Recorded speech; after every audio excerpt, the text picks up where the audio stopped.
Good morning students, this is Rushali Singh, your economics teacher. I hope you all are sound and safe at your homes. So students, in today's class we will discuss about precautions of income method. These are the precautions we have to take in consideration while solving our questions with income method in the calculation of national income accounting. So let's start. Our first precaution is transfer earnings like old age pension, unemployment allowances, scholarship, pocket expenses, etc. should not be included in national income. जो भी ये allowances हैं, unemployment allowances, scholarship और old age जो allowance provide करती है हमारी government, ये सारे अलाउंस क्या होते हैं? ट्रांसफ़र इनकम होते हैं. These are not earning. ये जो भी आपको पैसे मिलेंगे, जो भी आपको अर्निंग ये हो रही है, जो भी आपको पैसे मिल रहे हैं, ये आपने कहीं से अर्न नहीं किए हैं. आपने कोई फैक्टर सर्विस प्रोवाइड करके इनकी अर्निंग नहीं की है. ये गवर्नमेंट आपको as a charity, as a help provide करा रही है. तो हमने पढ़ा था कि what is transfer income and what is factor income. तो this is not factor income. Factor income क्या होती है? Factor income are those income which we have get by rendering our services. Okay, जो factor of productions they render their services to producer और firms और industry for which they get payment, that is factor income. But ये old age जो भी charity या फिर funds मिलते हैं, एम्प्लॉयमेंट अलाउंस मिलते हैं, या फिर जो है हमें स्कॉलरशिप मिलती है या पेंशन मिल रहा है, ये सारे क्या हैं? Sorry, not pension, only old age allowance. ये सब क्या है? ये है हमारे ट्रांसफ़र इनकम है कि ये as a charity, as a help हमें मिल रहे हैं. इसके लिए हमने कोई भी काम नहीं किया है. उसी एक और कॉन्सेप्ट हम समझते हैं कि ओल्ड एज पेंशन है. एक ओल्ड एज पेंशन है कि कोई इंसान बूढ़ा हो गया है तो गवर्नमेंट उनकी हेल्प कर रही है कि ये अब अपनी लाइवलीहुड नहीं अर्न कर सकते हैं, तो हम इन्हें ओल्ड एज पेंशन देंगे कुछ महीने का. जैसे हमारी मोदी गवर्नमेंट भी देती है, हमारी करंट जो सेंट्रल गवर्नमेंट है वो भी देती है. 500 पर मंथ जो है ओल्ड एज अलाउंस है. तो अगर आप बूढ़े हैं तो आपको ये अलाउंस मिलेगा. किस लिए? अपने लाइवलीहुड को रिटेन करने के लिए कि आपका खर्चा कैसे चलेगा, इसलिए आपको गवर्नमेंट ट्रांसफ़र इनकम ये करती है. बट जो हमारा पेंशन, रिटायरमेंट पेंशन होता है, that is not transfer income, that is factor income. क्यों? क्योंकि वो इनकम हमें कैसे मिलती है? जो भी उस एम्प्लॉय ने अपनी थ्रू आउट सर्विस दी है किसी कंपनी में या गवर्नमेंट को, जहाँ भी वो वर्किंग है, ठीक, तो वो उस सर्विस का पेमेंट है. उस सर्विस के लिए उसको वो पेमेंट मिल रहा है कि बाद में आफ्टर 60 ईयर्स क्या उसको मंथली कुछ ना कुछ पेमेंट मिल रही है. तो रिटायरमेंट पेंशन जो है, जो एक इंसान किसी फर्म से रिटायर होके, किसी कंपनी से रिटायर होके, किसी जॉब से रिटायर होके पा रहा है, दैट इज़ रिटायरमेंट पेंशन. वो हमारी क्या है? फैक्टर इनकम है. बट जो इनकम हमें ओल्ड एज पेंशन मिल रही है, अनएम्प्लॉयमेंट अलाउंस मिल रहा है, और हमें चैरिटी मिल रही है, या फिर पॉकेट एक्सपेंसेस मिल रहे हैं, या स्कॉलरशिप मिल रही है, दैट इज़ ट्रांसफ़र इनकम. तो ट्रांसफ़र इनकम इंक्लूड नहीं होगी हमारे नेशनल इनकम अकाउंटिंग में. फर्स्ट क्या है? Old age pension, unemployment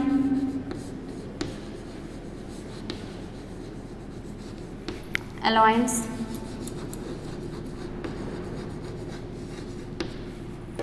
scholarship,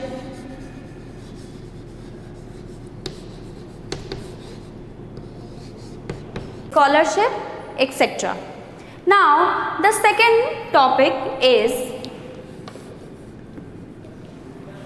whatever earning we have through gambling or theft. कुछ भी जो हमने जुआ खेल के अर्निंग पाई है, गैम्बलिंग,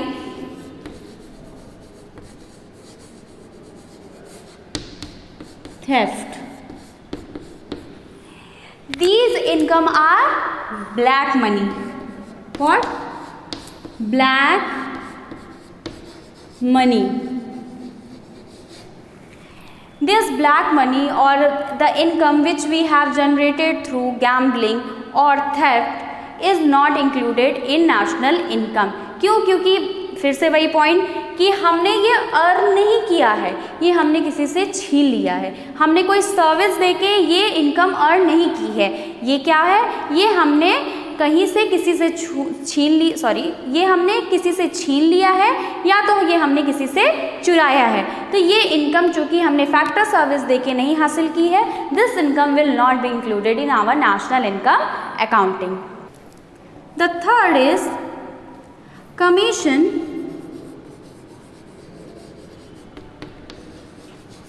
on sale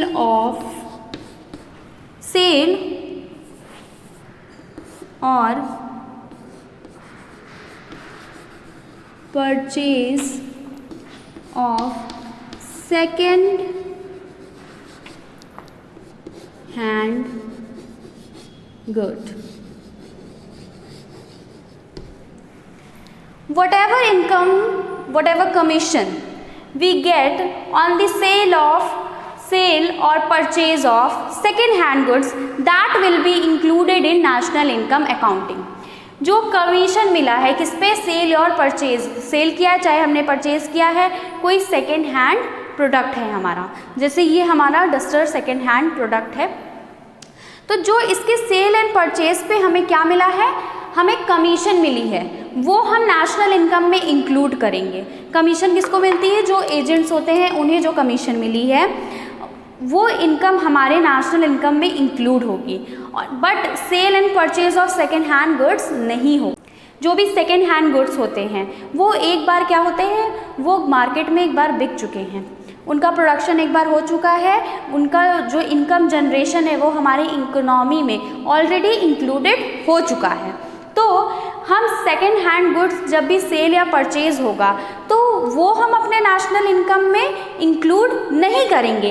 बट जैसे कोई मिडिल मैन है, कोई एजेंट है, उसने कोई गुड बिकवाया है या खरीदवाया है तो उसको कमीशन जो मिलती है, उसने जो अपना पेमेंट लिया वो क्या होगा? वो कमीशन हमारे नेशनल इनकम में ऐड होगी। अगेन सेकेंड हैंड गुड की जब भी सेल एंड परचेज होगा वो हम अपने नेशनल इनकम में इंक्लूड नहीं करेंगे। क्यों? क्योंकि उनका जब प्रोडक्शन हुआ था तब एक बार वो जो भी उनका इकोनॉमी में इनकम जनरेशन का प्रोसेस था वो हमारी इकोनॉमी में इंक्लूड हो चुका है। जब वो फर्स्ट बार बिके थे तब तो बार बार वही गुड, उस गुड का बार बार तो प्रोडक्शन हो नहीं रहा है, बस वो क्या हो रहा है, वो एक सेलर के पास से या एक बायर के पास से दूसरे बायर के पास जा रहा है।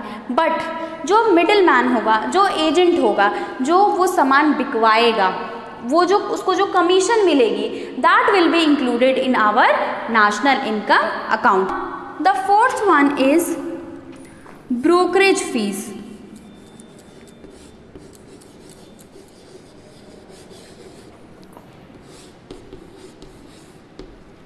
Now what is brokerage fee? जब भी कोई स्टॉक है मार्केट में, हमारे शेयर्स या बॉन्ड्स सेल या परचेज होते हैं तो वहाँ पे भी जो मिडिल मैन रहता है, कंपनीज खुद आके मार्केट में अपना जो है शेयर्स और बॉन्ड्स नहीं बेचती हैं कि कंपनी आके खड़ी हो गई मार्केट में, आप हमारे शेयर्स ले लीजिए, आप हमारे बॉन्ड्स ले लीजिए, ऐसा नहीं होता है। दे हायर अ पर्सन, और कोई एक बीच में मिडिल मैन होगा या बीच में कोई पर्सन होगा जो क्या करेगा, जो मिडिल मैन का काम करेगा। वो कंपनी के शेयर्स जो है क्या करेगा, कंपनी से एक थर्ड पर्सन को ट्रांसफ़र करेगा। तो जो वो बीच में जो वो एजेंट की भूमिका निभा रहा है, जो एजेंट का रोल प्ले कर रहा है, उसके लिए वो क्या करेगा, ब्रोकरेज फी लेगा। तो जो भी सेल होगा बॉन्ड्स का, शेयर का, उसके लिए जो भी एजेंट्स होंगे या मिडिल मैन है या कोई भी पर्टिकुलर पर्सन है जो ब्रोकरेज फी वो ले रहा है, that will be included in our national income. वो हमारे नेशनल इनकम में ब्रोकरेज फी इंक्लूड होगी। क्यों इंक्लूड होगी? क्योंकि इसने फैक्टर सर्विस दी और उस फैक्टर सर्विस के लिए उसे पेमेंट मिली। ओके, तो ब्रोकरेज फी क्या है?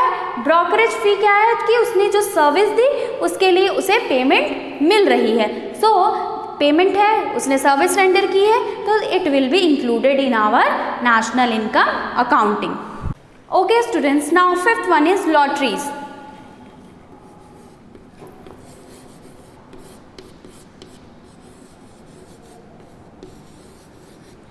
लॉटरीज क्या है? एक तरह का कैपिटल गेन है. ये कैपिटल गेन्स हमारे नेशनल इनकम अकाउंटिंग में नहीं ऐड होंगे. क्यों? क्योंकि इसके लिए आपने कोई भी सर्विस रेंडर नहीं की है. वो आपको एज अ लक, अब आप सभी ये जानते होंगे लॉटरी कैसे मिलती है. लॉटरी क्या, आपको जाके एक लॉटरी टिकट खरीदना है, जितने का भी मिले 100-50 का. उसके बाद क्या, एक वो गेम खेलेंगे और उसमें जिसका नंबर लग जाएगा उसे वो लॉटरी दे दी जाती है. वो उसका कैश प्राइस उस पर्सन को असाइन कर दिया जाता है. तो अगेन उसे कैपिटल गेन तो हो रहा है, उसे पैसे तो मिल रहे हैं, बट उसने कोई सर्विस रेंडर नहीं की है जिसकी ये पेमेंट उसको उस सर्विस के लिए मिल रही हो. उसने कोई भी सर्विस नहीं दी है. So this will not be included in our national income accounting. Now students, the sixth one is imputed rent.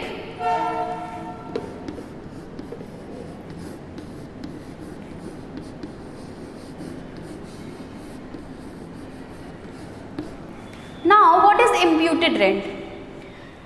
मैंने आपको प्रीवियस क्लासेस में बताया था कि बहुत सारी कंपनीज होती हैं, वो क्या करती हैं, वो जो एम्प्लॉयज़ बाहर जगह से हायर करती हैं, अदर स्टेट से हायर करती हैं, अदर कंट्रीज से हायर करती हैं. तो जब पर्सन उनके आते हैं काम करने, तो ऑब्वियसली वो अपनी एम्प्लॉयज़ के कन्वीनियंस के लिए क्या करना चाहते हैं, उन्हें एक तरीके से घर दे देते हैं, फ्लैट दे देते हैं कि आप इसमें रहिए, आप जब तक हमारे यहाँ काम कर रहे हैं.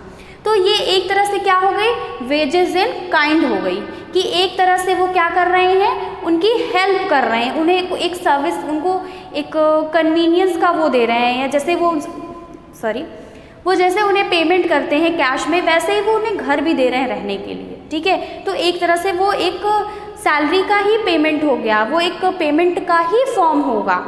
क्यों? क्योंकि वो एक बेनिफिट प्रोवाइड कर रहा है उनके एम्प्लॉय को. इम्प्यूटेड रेंट का मतलब होता है, या फिर इम्प्यूटेड वैल्यू. इम्प्यूटेड वैल्यू क्या होती है?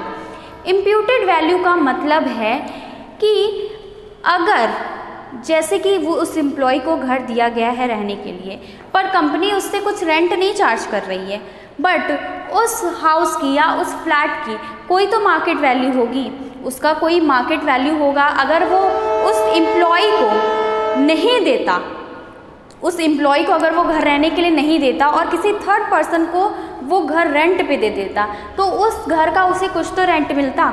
That rent is imputed rent. That rent is imputed rent. Imputed rent का मतलब है कि उस फ्लैट की जिसकी वो पेमेंट नहीं रिसीव कर रहा है, उसकी मार्केट वैल्यू क्या है. That value will be included in our national income accounting.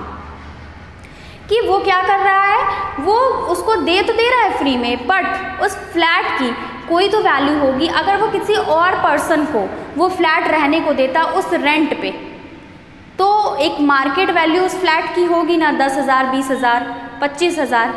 ठीक है, लेकिन उसने उसको क्या कर दिया है, फ्री में दे दिया है. तो क्या उस फ्लैट की कोई वैल्यू नहीं है? बिल्कुल उसकी मार्केट वैल्यू है.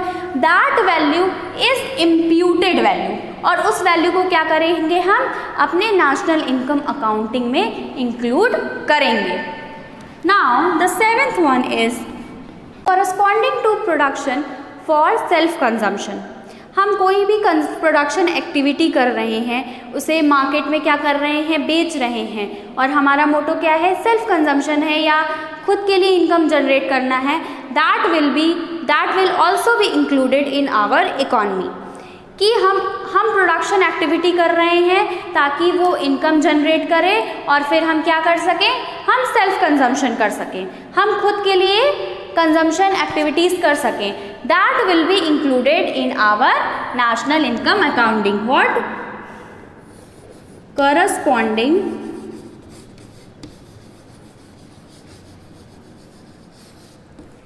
To production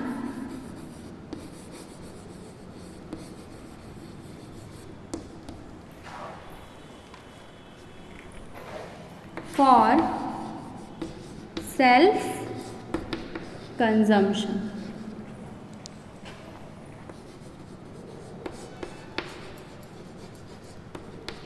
We are doing production activity so that it can generate income and we can have our consumption. Now the eighth one,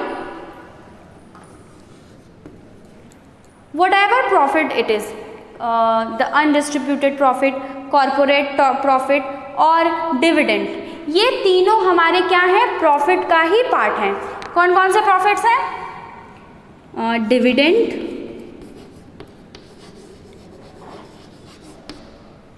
undistributed profit,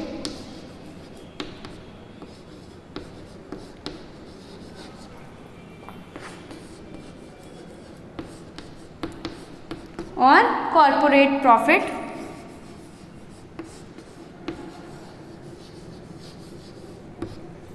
undistributed profit and corporate tax, all these three are equals to profit.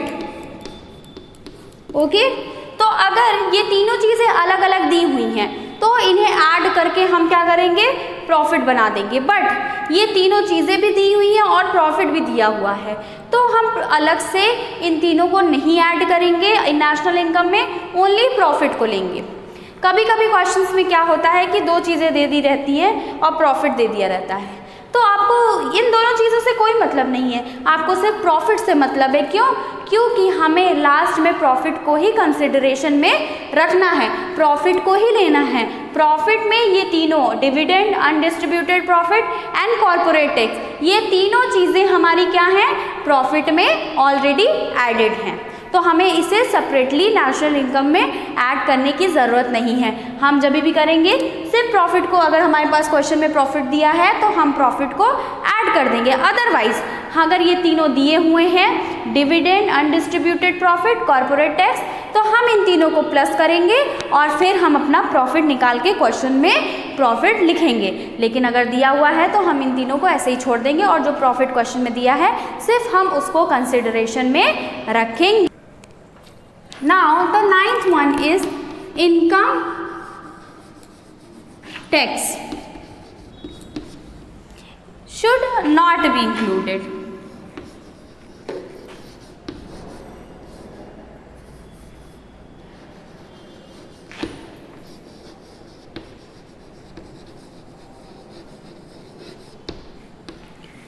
जो भी income tax है वो हमारे national income accounting में include नहीं होगा, क्योंकि ये हमारे कंपनसेशन ऑफ एम्प्लॉय का COE जो होता है हमारा कंपनसेशन ऑफ एम्प्लॉय का हिस्सा नहीं होता है। ये क्या, ये तो हम गवर्नमेंट को एक पेमेंट कर रहे हैं, एक तरह से गवर्नमेंट जो ड्यूटी कर रही है उसका हम पेमेंट कर रहे हैं गवर्नमेंट को। टैक्सेस को हम नहीं इंक्लूड करते हैं अपने नेशनल इनकम अकाउंटिंग में, लास्ट में हम माइनस NIT करते हैं, नेट इनडायरेक्ट टैक्सेस करते हैं, ठीक है, वो तो हम इनडायरेक्ट टैक्स है उसे ऐड नहीं करेंगे अपने नेशनल इनकम अकाउंटिंग में। बट इनकम टैक्स क्या है, इनकम टैक्स हमारा डायरेक्ट टैक्स है, इसे भी हम अपने नेशनल इनकम अकाउंटिंग में इंक्लूड नहीं करते हैं। क्यों? क्योंकि ये एम्प्लॉय देता है और ये हमारे COE जो कंपनसेशन ऑफ एम्प्लॉय है उसका हिस्सा नहीं है।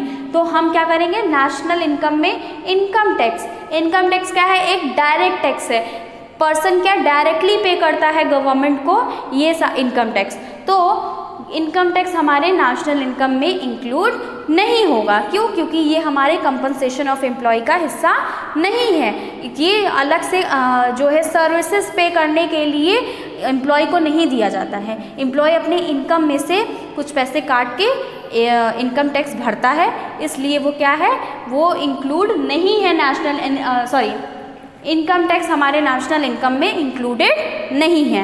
Now 10th one is compensation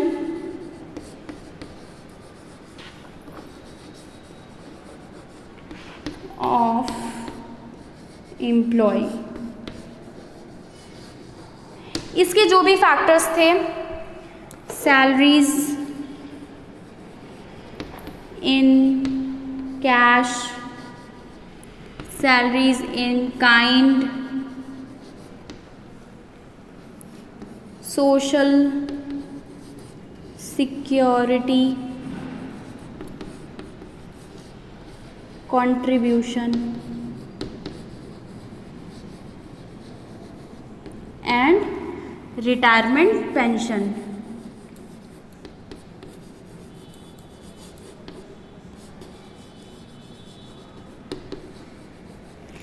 ये चारों जो हमारे फैक्टर्स हैं, ये क्या है, कंपनसेशन ऑफ एम्प्लॉय हैं, ठीक है। इन चारों को जब हम ऐड कर देते हैं तो हमें क्या मिलता है, कंपनसेशन ऑफ एम्प्लॉय मिलता है।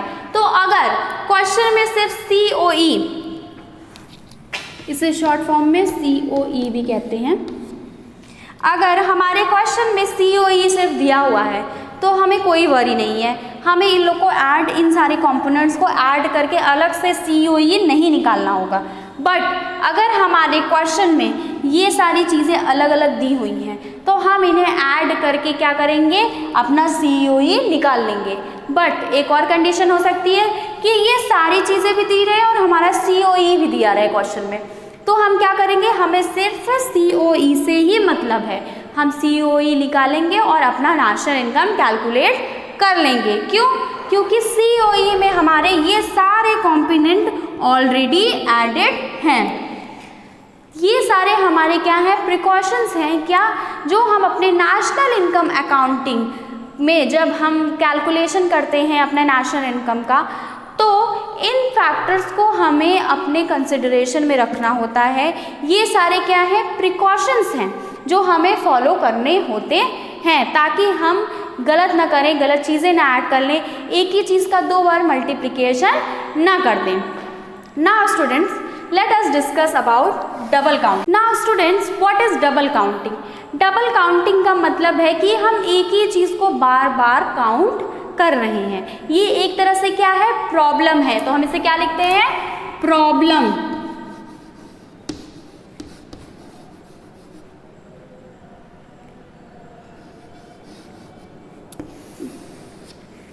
Problem of double counting. अब इसे हम एग्जाम्पल के तरह समझते हैं। एक फार्मर है, वो क्या कर रहा है, वो अपने फील्ड पे वीट उगा रहा है, ठीक है। फार्मर ने अपने वीट को बेचा किसे, मिलर को।